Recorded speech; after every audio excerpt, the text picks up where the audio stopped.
Today I wanted to share some very simple, geometric, relaxing type of designs. They don't take any kind of thinking, so they're great for relaxation, they're great for warm-ups, they're great for just starting a sketchbook, which is what we're going to do together today. These are the pencils that I took to Florida with me that I didn't really get to use a whole lot of, and I took this to Florida with me and I didn't use it, so we're going to remedy that today together. This was the Hana Mule sketchbook that I did take with me, and I made examples of all the 10 different designs we're going to do together today. So I think the way I'm going to do this tutorial is I'm going to show you how to set up the design, and then I'm going to color it in, and then I'll show you the final result and how they come out. Let's open this up.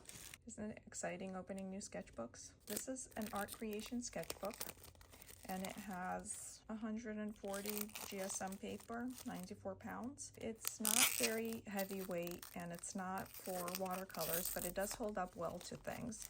And the reason I want to use this sketchbook is to show you guys that you don't need a large sketchbook. This is only 4.7 by 4.7. And you also don't need watercolor paper or any special kind of paper. This is a watercolor sketchbook, so no, there are options. If you want to use watercolors, then you're probably better off with the watercolor sketchbook.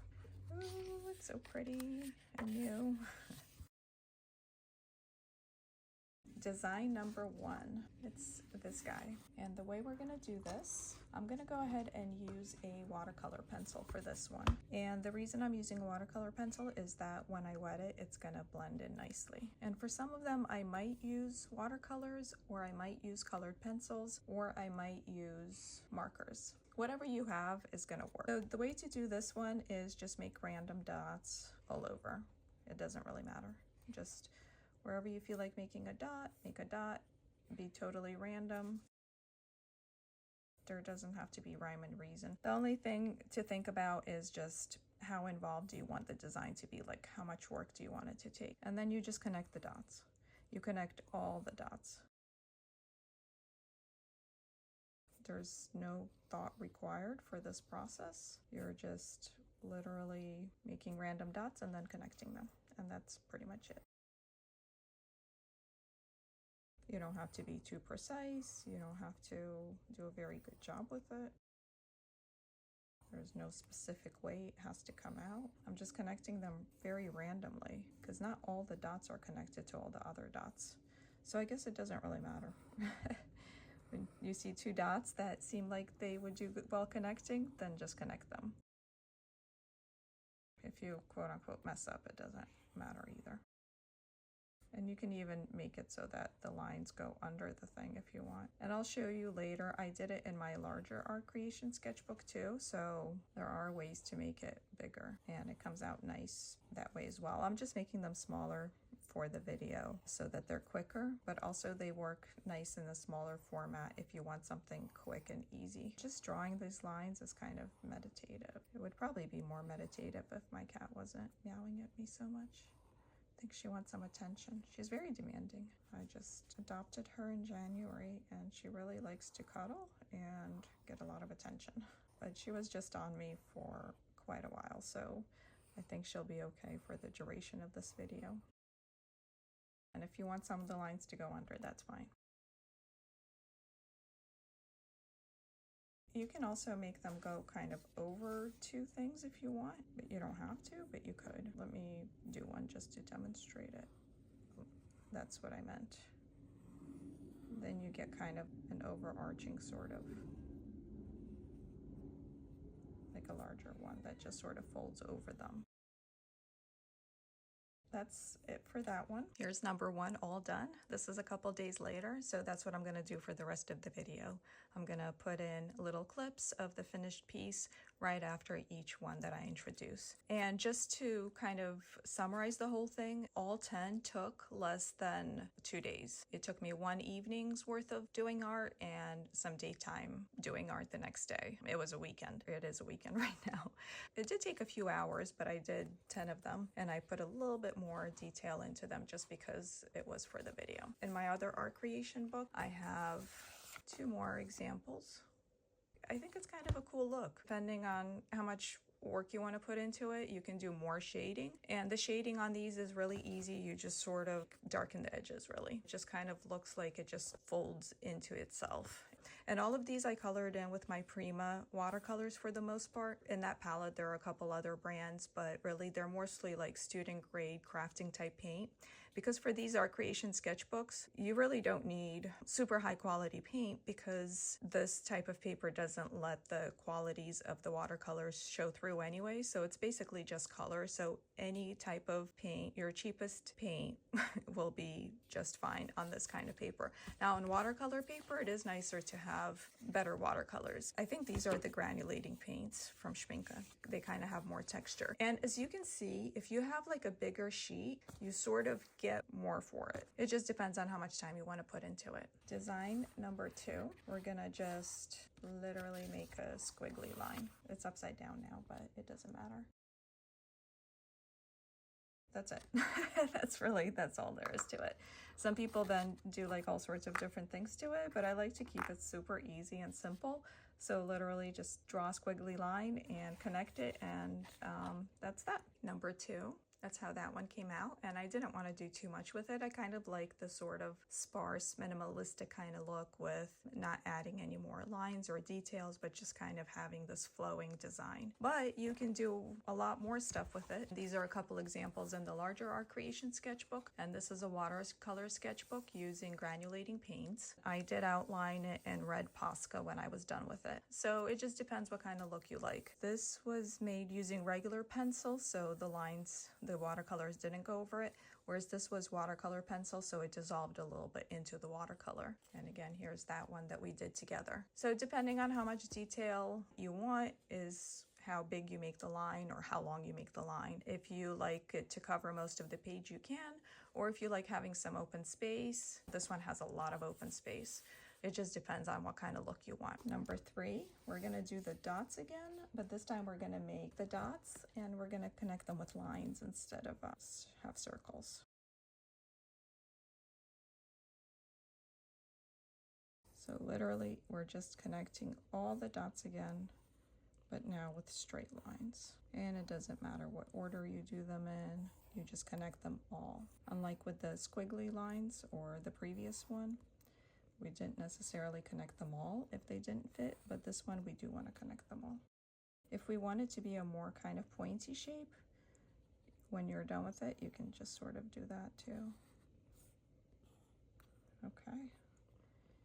And actually, I feel like making more of them and round it out a bit. Do this here too, since we're making it kind of roundish. Oh, there we go. And then we just draw lines. You can either draw them kind of radiating from the tip or just straight. So some of these are straight and then some of these point to the tip.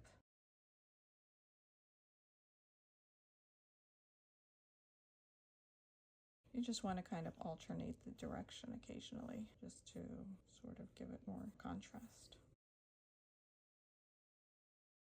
And for the examples, you guys can see I used watercolor pencil here, so it kind of blended in. Here I used regular pencil, but then I went over it with Posca marker. And then here I used regular pencil again. So you do get somewhat of a different look depending on whether you use water-soluble pencils or not. So it kind of just depends on what look you're going for.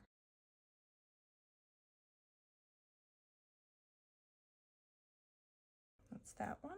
Number 3, this is the one we did together. This paper is beige and the watercolors are Prima, so it doesn't come out super bright or saturated, but you can still get a cool effect. Whereas obviously here the colors are on white watercolor paper. The paper really lets the colors be more luminous and really come through with their watercolor qualities, and you can do a lot more blending and flowing into each other and all sorts of different things that you can do with watercolor that you are not really going to get on this kind of paper and with this paint, but you can still get just a really fun, cool effect on your cheapest paper, cheapest art supplies. For number 3, we're just going to draw geometric shapes, and that's pretty much it. I'll turn it upside down again so you guys can see it better. And here I filled it in with granulating watercolors. We'll do a circle, And it doesn't matter if your shapes are wonky or not totally straight, like it really doesn't make much difference. You do just kind of want to vary up the shape sizes. You don't want everything to be the same size, but other than that, there's really no rhyme or reason. And it doesn't matter if you quote unquote mess up, because this is watercolor pencil, so it's gonna blend in when we're done with it anyway, so. You just want to kind of connect them a little bit all over the place and then get more interest that way. To another rectangle. That's it. That's pretty much it. This is the geometric one with the different shapes, and I actually like how it came out on both. This is the granulating paints with some other paints thrown in, and this is just the Prima paints again. And I think it looks very modern art, abstract. It's got that like cool geometric feel, and it's super duper easy. And over here I did color in the background with black just for the parts that were didn't have any sort of design on them. Next one, we're just gonna do squiggly lines, and the way we do this one is we really just literally just draw squiggly lines, vary them up a little bit. And if you guys like the sketchbook to look a little bit more polished, you can always tape off the edges with painter's tape or artist tape or washi tape, and then it will give you a more polished look when you do the peel. And depending on how many of these lines you put in is going to determine how long it takes, because each line sort of constitutes more detail. That's that one. This is the next one, and I do really like how it came out on this paper too. Now on this paper, again, it's a lot more luminous and saturated, but on this paper, it's darker, but it's got like a very cool effect. I really like this one out of all of them too. It's just super easy to just draw these squiggly lines and then, you know, sit and color them in. These exercises are all great to do when you're either trying to just relax and breathe, or if you're watching TV and you don't want to pay too much attention to what you're doing on the page, these are perfect. They require no thought, no stress, no nothing. So that's why they're great for relaxation, warm-ups. And they're also great for if you get like a new watercolor palette and you want to swatch it and you want to just watch the pretty colors all flow into one another. This is a great way of doing it. Any of these designs are great for swatching or just playing with your watercolors or just filling up sketchbook pages. Next one, we're gonna have kind of a scenery looking thing. Because it is kind of scenery looking, I'm gonna just use this leaf green, which is kind of an olive green Inktense pencil. So all we do is we just make rolling hill type of lines. So they're flowy lines, but they kind of flow into each other, if that makes sense. Let's have the circle here this time. That's it for that one. Okay, this is the landscape sort of one, and I think it came out great with just the Prima paints here too. A lot brighter here, but that's okay. And then the shading here I did from the wider corner, and then the colors would just kind of flow into one another. So it wasn't really shading, it was just two different colors flowing into one another in each. Whereas here was solid colors, but then there was shading at the bottom. So they kind of look like they're stacking up, or, you know, there's some dimension there. So you can go either way. So that's a cool geometric sort of super easy landscape that you can do. For this next one, we're just gonna make teardrop sort of shapes. Water drop shapes, I don't know. I guess whatever you want to think of it as, or whatever you want to call it. And they just sort of flow into each other. So once you have the bigger ones down, then they just kind of all sort of work together. And you can even have them overlapping if you want. That's it for that one. For this one, I decided to color in the background with black, and that's a great idea too if you mess up a little bit and go outside the lines. This paper is not great for lifting. Like on this one, if you go outside the lines on watercolor paper, you can then dab it with water and then lift it. You can't really do that on this cheaper kind of paper that's not watercolor paper. So if you mess up and you want to cover that up, go over it with, you know, your black or dark watercolor paint, it doesn't matter, and that will work perfectly. And over here I used the granulating watercolors again. You can see how much texture there there is to all the colors. Here again, it's just the regular Prima watercolors. For this next one, it's a similar concept, but now it's gonna go into these more, like the shapes are more pointed. And I'm just using random pencils really. So it's kind of shaped along these lines. You just want to vary up the sizes, but really at first you're starting with like bigger sizes because they sort of set the page for you. And then the new shapes can flow out of those shapes.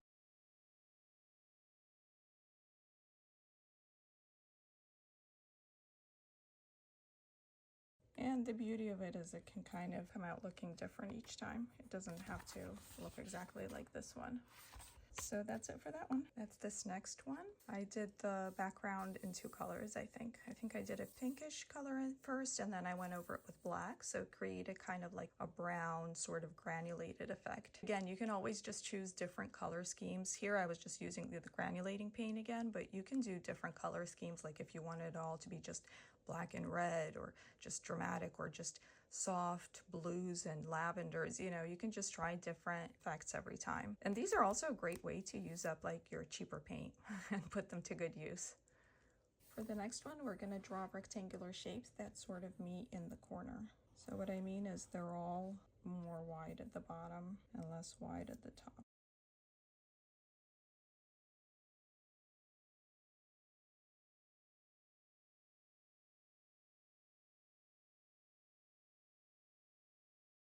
That's it, just rectangles going that away, that away. This area looks like it could use another connecting rectangle. I like it when they all kind of connect and intersect. That's it for that one. And then of course, depending on, you know, what mood you're going for, you can do nice bright colors or you can do sort of moody colors. All of them create a different sort of effect.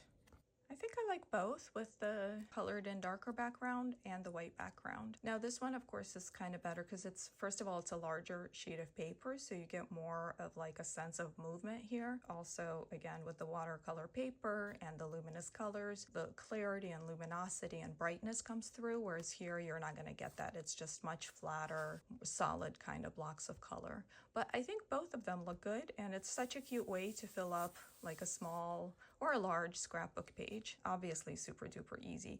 You can either do some shading, like I did some parts, I did some shading, or you can just kind of not do shading.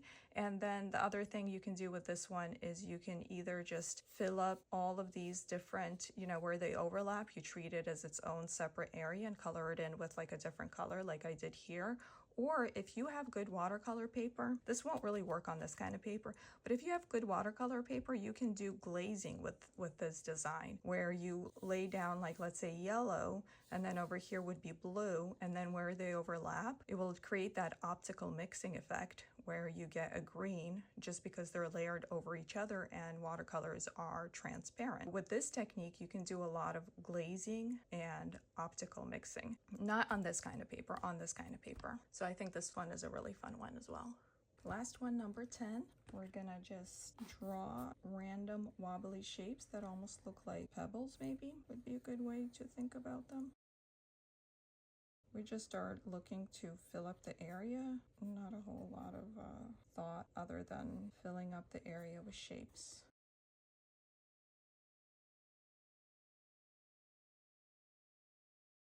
That's it. That's basically it for that one.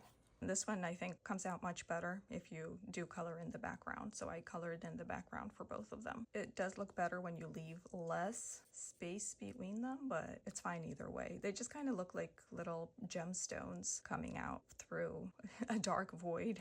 I think here, because it's watercolor paper, I let them blend more into each other, and I did some of that here too, but it didn't work as well. I think it still looks great either way. Let us review what the options are. Dot, dot, dot, squiggly lines, squiggle line, fill it in, dot, dot, dot, straight lines, circle, square, triangle, rectangle, oval. Let's not forget the ovals. A bunch of intersecting squiggly lines, a landscape, abstract landscape, teardrop shapes, leafy shapes, more abstract shapes but flowing into one direction, and some pebble slash gemstone type shapes. And that's it. I hope you guys enjoyed this video. Thank you so much for joining me. please, please, please, if you try any of these designs out, please leave me a comment and let me know what you thought of it, how you liked it. Yeah, I'll see you guys in my next video. Bye.